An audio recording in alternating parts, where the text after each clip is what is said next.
राज्य विधानसभा निवडणुकीसाठी उमेदवारी अर्ज मागे घेण्याच्या आजच्या शेवटच्या दिवशी मैत्रीपूर्ण लढती आणि बंडखोरी यांचं चित्र बऱ्यापैकी स्पष्ट झालं आहे. कुठे बंडखोरी शमवण्यात आलेलं यश तर कुठे आघाडीचा धर्म पाळण्याची कसरत यातून होणाऱ्या लढती आता समोर आल्या आहेत. काही लढतींचा हा एक आढावा. महायुती आणि महाविकास आघाडीनं आपापल्या बंडखोर उमेदवारांना शांत करण्यासाठी गेले 4 दिवस केलेल्या भेटीगाठी आणि मंथरणीला बऱ्यापैकी यश आलेलं दिसत असून अनेक ठिकाणच्या लढतींचं चित्र आता स्पष्ट झालं आहे. भाजपाला बोरिवलीत बंडखोरी रोखण्यात यश आलं असून गोपाळ शेट्टी यांनी निवडणुकीतून माघार घेतली आहे. भाजपाचे सरचिटणीस विनोद तावडे यांच्या भेटीनंतर गोपाळ शेट्टी यांनी या संदर्भातील निर्णय जाहीर केला.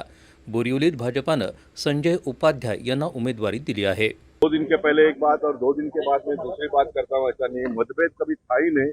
एक मुद्दे को लेकर जो भी बातें चली उसको हमने चलाया और मुझे लगता है कि सही जगह पर वो पहुंच गया है. और क्या हुआ कैसे हुआ ये कहने की कोई आवश्यकता नहीं. पार्टी के नेता बहुत बड़े हैं, पार्टी बहुत बड़ी है, व्यक्ति हमेशा छोटा होता है, इससे मैं आज भी छोटा अपने आप को महसूस करते हुए मैं पार्टी के लोगों से भी कहूँगा कि मेरे से अगर कोई गलती भी हुई होगी तो उसको क्षमा करें.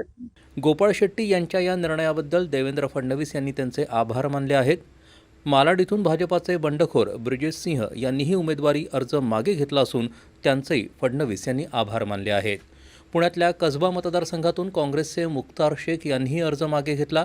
महाविकास आघाडीचे उमेदवार रवींद्र धंगेकर यांना पाठिंबा देणार असल्याचं शेख यांनी स्पष्ट केलं.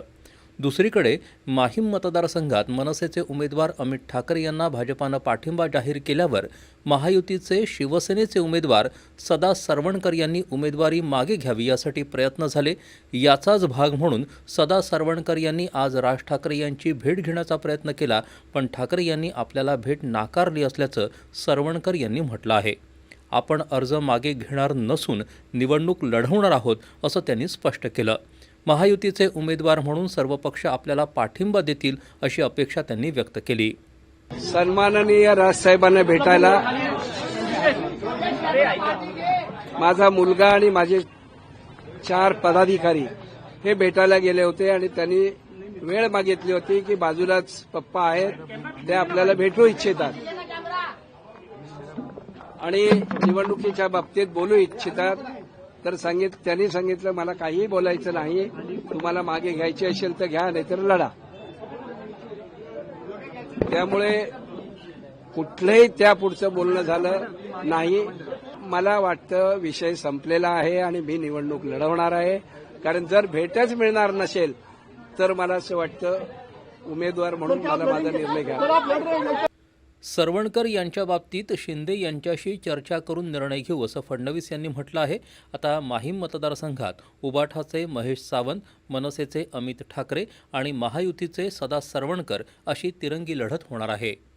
दुसरीकडे उत्तर कोल्हापूर मतदारसंघात काँग्रेसच्या उमेदवार मधुरिमा राजे यांनी शेवटच्या क्षणी माघार घेतली. इथं आधी राजेश लाटकर यांना उमेदवारी जाहीर करण्यात आली होती, मात्र ऐनवेळी राजेश लाटकर यांचं नाव बदलून मधुरिमा राजे यांना उमेदवारी देण्यात आली. या 4 दिवसात पडद्याआड घडलेल्या घडामोडींनंतर ऐनवेळी मधुरिमा राजे यांनाच माघार घ्यावी लागली आहे. त्यांनी नाईलाजानं माघार घेतल्याचं काँग्रेस खासदार छत्रपती शाहू महाराज यांनी सांगितलं. श्रीगोंदा मतदारसंघातल्या भाजपाच्या अधिकृत उमेदवार प्रतिभा पाचपुते यांनी आपला उमेदवारी अर्ज मागे घेतला आहे. भाजपा नेते बबनराव पाचपुते यांनी इथून आपल्या मुलाला अपक्ष म्हणून उभं केलं आहे. मीरा भाईंदर इथून गीता जैन, ऐरोलीतून शिवसेनेचे बंडखोर उमेदवार विजय चौघुले, बेलापूर इथले शिवसेनेचेच बंडखोर विजय नाहाटा, कल्याण पूर्वमधून शिवसेनेचेच महेश गायकवाड यांनी उमेदवारी अर्ज मागे घेतला नाही. त्यामुळं या सर्व ठिकाणी महायुतीतली बंडखोरी कायम असल्याचं चित्र आहे. तर कल्याण पश्चिममधून मात्र भाजपाचे माजी आमदार नरेंद्र पवार यांनी आपली उमेदवारी मागे घेतली आहे. नाशिकमध्ये प्रमुख बंडखोरांसह 137 उमेदवारांनी माघार घेतली आहे. मात्र समीर भुजबळ, माजी आमदार निर्मला गावित यांची बंडखोरी कायम आहे. दिंडोरी इथून शिवसेनेच्या धनराज महाले यांनी नरहरी झिरवळ यांच्या विरोधातला उमेदवारी अर्ज मागे घेतला. बुलढाणा विधानसभा मतदारसंघातून भाजपाच्या विजयराज शिंदे यांनी आपला अर्ज मागे घेतला आहे. चिंचवडमधून राष्ट्रवादीचे बंडखोर नाना काटे यांनी उमेदवारी अर्ज मागे घेतला आहे. परळी इथून राष्ट्रवादी काँग्रेस शरदचंद्र पवार पक्षाचे राजाभाऊ फड यांनी उमेदवारी अर्ज मागे घेतला, तर केज इथून भाजपाच्या माजी आमदार संगीता ठोंबरे यांनी अर्ज मागे घेतला आहे. आष्टी मतदारसंघातून भाजपाच्या सविता गोल्हर आणि राष्ट्रवादी शरद पवार पक्षाच्या साहेबराव दरेकर यांनी अर्ज मागे घेतला आहे.